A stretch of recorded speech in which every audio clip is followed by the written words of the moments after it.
Acompaña a Paco Rodríguez en un diálogo con personajes que marcan la vida interna y externa de la Ibero. Bienvenidos a Cara, el espacio de entrevistas y discusión de los temas que a ti te importan.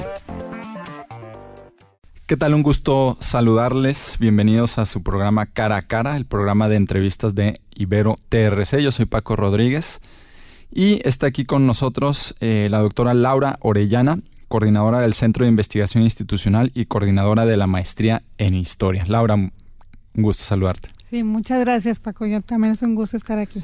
Bueno, Laura está aquí con nosotros en esta ocasión porque ella realizó una investigación, tengo entendido, Laura, para tu tesis de doctorado. Ajá, ¿sí? Exactamente. Es una investigación que podría llevar por título La construcción histórica de la idea de obesidad en México.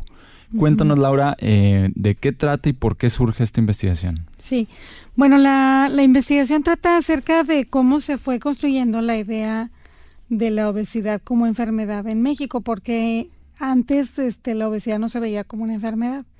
Entonces, a mí me llamó la atención a partir de que empezó como esta epidemia, que realmente hacia el 2010 era muy, muy fuerte, y yo en ese entonces iba a empezar la tesis. Y a mí me gusta mucho verla, pienso que la historia puede contribuir pues a entender los fenómenos actuales, ¿no? Entonces, en el caso de Coahuila, para ese entonces parecía que éramos el estado con más obesidad en ese entonces, y México, que todavía, ¿no? Coahuila sigue siendo uno de los 3 estados con la mayor índice de obesidad en el país. Y México uno de los países con más obesidad en el mundo, así es que me parecía que podía ser interesante rastrear desde cuándo se había generado esto, porque pues se supone que la obesidad, o así lo entendemos, como un fenómeno contemporáneo, ¿no? Uh-huh. Entonces, pues por ahí empezó como mi curiosidad. ¿Y hasta qué año te fuiste en esta investigación histórica? Sí, mira, la verdad es que a mí lo que me llamaba la atención es que a partir del 98 se puso, digamos, un índice para medir la obesidad a nivel de la Organización Mundial de la Salud, que se supone que venía de un investigador estadística que se llamaba Quetelet, belga, y a mí me llama la atención porque ese estadístico había generado un índice para medir la obesidad. Pensando que a principios del siglo XIX pues no habría obesidad. Por eso me pareció que había este vínculo con la historia. Entonces me empecé a ir, digamos, hacia atrás. Primero en el siglo de Torreón, lo hice a través de la prensa porque no veía como otra fuente donde pudiera rastrearlo. Y entonces, bueno, pues fui llegando, digamos, a 1880, que es donde claramente empieza a verse la obesidad como enfermedad. Uh-huh. ¿Y con qué te encontraste pues en esos años y cómo se podría comparar con lo que actualmente se divulga sobre el tema de obesidad? Bueno, mira, yo partí de un autor que a mí me gustó mucho, porque él dice que las enfermedades se construyen socialmente, pero eso no quiere decir que no existan, porque luego hay una corriente que dice que las enfermedades se construyen, ¿no? Y lo que él dice es que, es decir, aquí la pregunta sería si la obesidad actualmente la vemos como fruto de la comida chatarra y del sedentarismo, pues ¿por qué había obesidad o por qué parecía que había obesidad a finales del 19? Uh-huh. Si esos elementos no estaban presentes, ¿no? Entonces, lo que encontré fue, digamos, como una serie de elementos que en ese momento se dieron, que constituyen lo que este autor que tomé se llama como una matriz histórica, ¿no? Uh-huh. Él dice que la obesidad u otras enfermedades se pueden ver si están esos elementos ahí presentes. Uh-huh. Entonces, uno de los elementos pues muy importantes fue la prensa cotidiana. Porque cuando yo busqué en la prensa médica, los médicos no reportaban que hubiera obesidad. Uh-huh. O sea, solamente me encontré en el periodo de 1880 a 1920 en la revista médica, así por excelencia de esa época, solamente me encontré un estudio de un médico que revisó a 5 pacientes y ya, ¿no? Entonces, bueno, si los médicos no la veían, pues entonces, ¿de dónde salía, no? Entonces, lo que pues ahí es muy interesante es cómo desde la prensa empezaron a llegar publicidad, medicamentos, muchas noticias, porque en Europa sí ya tenían cerca de 2 siglos investigando y todo, ¿no? Como que al parecer tenían casos. Entonces, como que lo que encontré, digamos, es que al parecer esta idea de obesidad como enfermedad se construye a partir de la prensa, a partir de todos estos elementos que llegan, y entonces a partir de la prensa la gente empieza a interrogarse sobre su cuerpo, a pensar en esta cuestión de hasta dónde sí, hasta dónde no. Es muy interesante muchas notas de los médicos que dicen, pues, o sea, hasta dónde sí y hasta dónde no. Y previo a esto, Laura, ¿cuál era el concepto que se tenía en México sobre el tema de obesidad? ¿Existía un concepto como Sí, mira, hay 2 muy interesantes, que los abordo ahí con mucho más profundidad. Pero había uno que yo creo que a la gente le puede sonar conocido, que le llamé de la compensación. Haz de cuenta que se veía a la gente que tenía deformidades como de una manera, eso tiene como digamos como un punto de arraigo en mitos griegos, ¿no? Entonces se supone que alguien que está deforme es porque tuvo un contacto con los dioses, y entonces ese contacto los dioses lo castigan, pero los dioses también en compensación te dan otras cualidades, ¿no? Entonces, eso se transformó, digamos, como a lo psicológico. Entonces, se supone que si tienes digamos, algo que socialmente no resulte muy agraciado, sí, entonces tú tratas de sacar, digamos, otras habilidades para que no se vea esto que, digamos, que tienes mal, esta malformación, ¿no? Entonces, hay muchos textos que hablan de esta compensación, ¿no? No solamente en la obesidad, en la cojera, en la ceguera. Entonces, a la gente que tenía malformidad no se les veía mal. Antiguamente se les veía como que habían tenido un contacto divino. Y en el siglo XIX se les veía como alguien que tenían, digamos, dotes, pues muy interesantes, ¿no? Entonces, es bastante, pues, interesante y digamos como que a la gente se le veía de otra manera, ¿no? Y hay otra que empezó a surgir de una corriente médica que se llamaba teratología, en donde pues se ve, digamos, a la gente que no es igual que los demás, se le ve como una malformación de la naturaleza, y eso generó toda una serie de, digamos, de prácticas como los circos, de fenómenos, ¿no? Los muy altos, los muy bajitos, los gordos, los albinos, no sé, estos circos donde había los llamados freaks, ¿no? Que mucha gente los conoce así.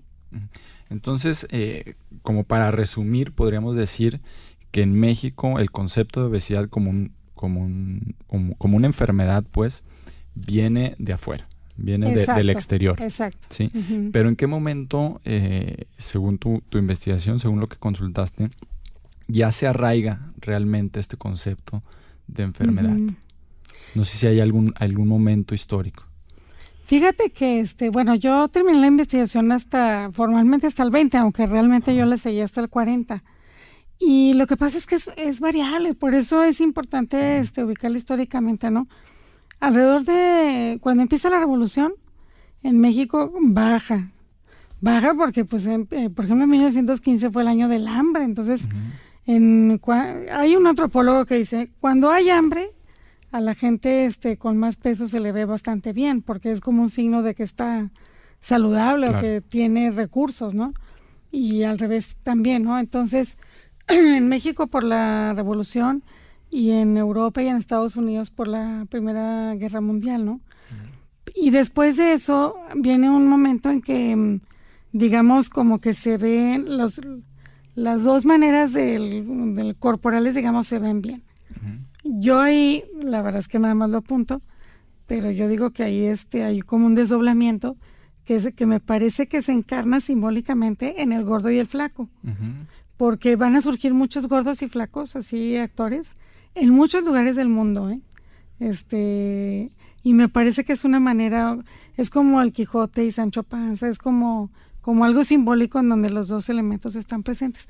Entonces, no, yo no creo que en México se haya arraigado, sino que incluso yo digo que volvió a introducirse el concepto a partir de que la OMS lo toma, ¿no? En el 98. Y mi pregunta iba encaminada por el hecho de que si existían ya 5, 6, 7 décadas Ujú. en los cuales ya existía o estaba muy presente el concepto, el precepto de la obesidad como una enfermedad, ¿por qué después de tantos años, iba a ser mi pregunta, Ujú. sería mi pregunta, ¿por qué después de tantos años con ese precepto ya establecido, por qué en el país sigue existiendo un alto índice Ujú. de obesidad? Sí, no, pero esto va y viene, ¿eh?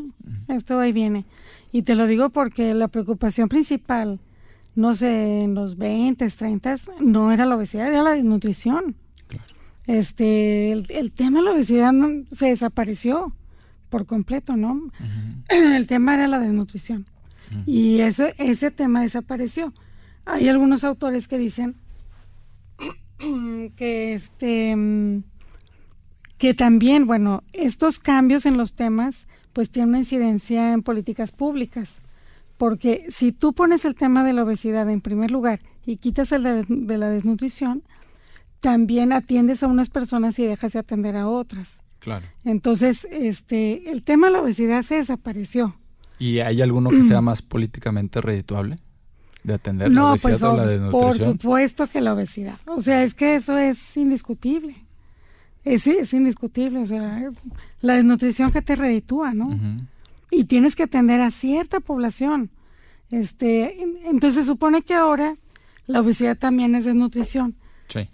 Pero bueno, yo creo que sí tiene su incidencia. Ahora, Laura, no sé si podrías enfatizar sobre todo en el papel de los medios, ¿no? Por este contexto que mencionas, que gracias a la prensa fue como se establece o como llega, pues, el concepto de obesidad.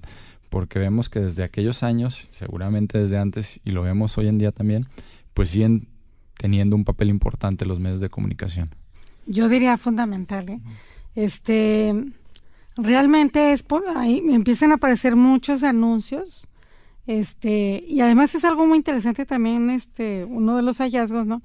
Que cuando la obesidad, hacia 1850, 1860, la obesidad era como un signo de prestigio y era masculina. Y al pasar, digamos, a no ser de prestigio, entonces se hace femenina, ¿no? Uh-huh. Y los anuncios van encaminados hacia las mujeres. Y digamos, estos anuncios que no son imágenes, algunas imágenes muy, pues muy feas, porque pues realmente no había muchos elementos en ese entonces, más bien son historias, y como pequeñas historias, y son historias muy tremendas, ¿no? Claro. Historias, digamos, que tratan de hacer ver a la mujer como tienes que cambiar.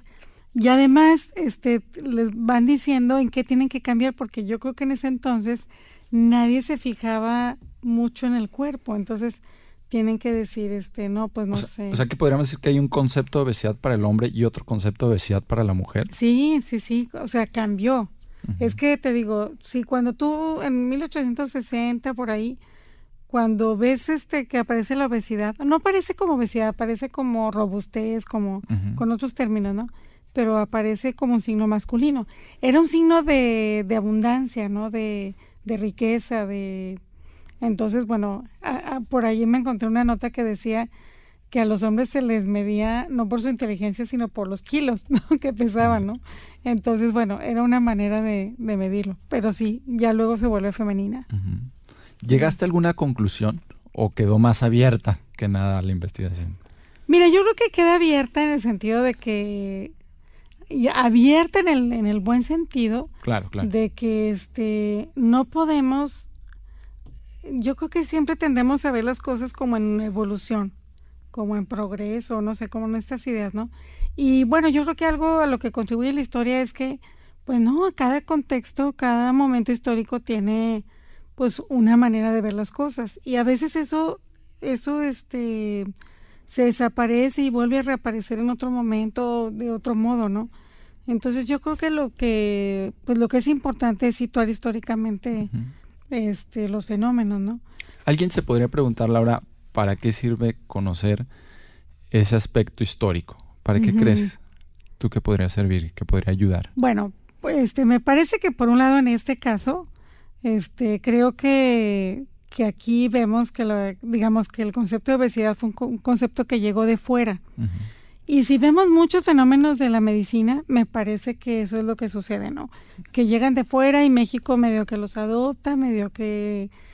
Yo te podría decir, el índice de masa corporal se adoptó por la OMS en el 98 y ese mismo año México, sin casi ningún estudio médico de obesidad, lo aceptó, pero lo aceptó con mucho más estricto que la OMS. Entonces, por supuesto que yo creo que eso es una tendencia que tenemos, ¿no? Por un lado. Por otro lado, yo creo que es importante entender los fenómenos hacia atrás, porque pues eso nos dice algo de nuestra cultura, de nuestra forma de ver las cosas. Este cambio, por ejemplo, de lo varonil a lo femenil, yo creo que son cosas que nos hablan de la cultura de hoy en día, ¿no? O sea, creo que la historia lo que hace es conectarnos con cómo se han resuelto las cosas en el pasado, ¿no? Pero me parece que la historia no es algo que ya pasó, es algo que todavía nos sucede. Pienso, por ejemplo, en el caso de la familia, que ahora con la marcha de la familia, bueno, creo que si rascamos en cada una de nuestras familias, podríamos ver, pero bien rápido, que hay un montón de formas de familias que han estado, que no se hacen visibles, pero que ahí han estado, ¿no? Yo creo que eso es lo que ayuda a la historia, ¿no? A ver eso, pues. Muy bien, Laura Orellana, coordinadora del Centro de Investigación Institucional, coordinadora de la Maestría en Historia. Laura, muchísimas gracias por haber estado aquí con nosotros. No, al contrario, gracias. Pues muchas gracias, yo soy Paco Rodríguez, nos vemos en la próxima edición de Cara a Cara, el programa de entrevistas de Ibero TRC. Hasta la próxima. Esto ha sido todo por el día de hoy. Nos vemos cara a cara en la próxima emisión.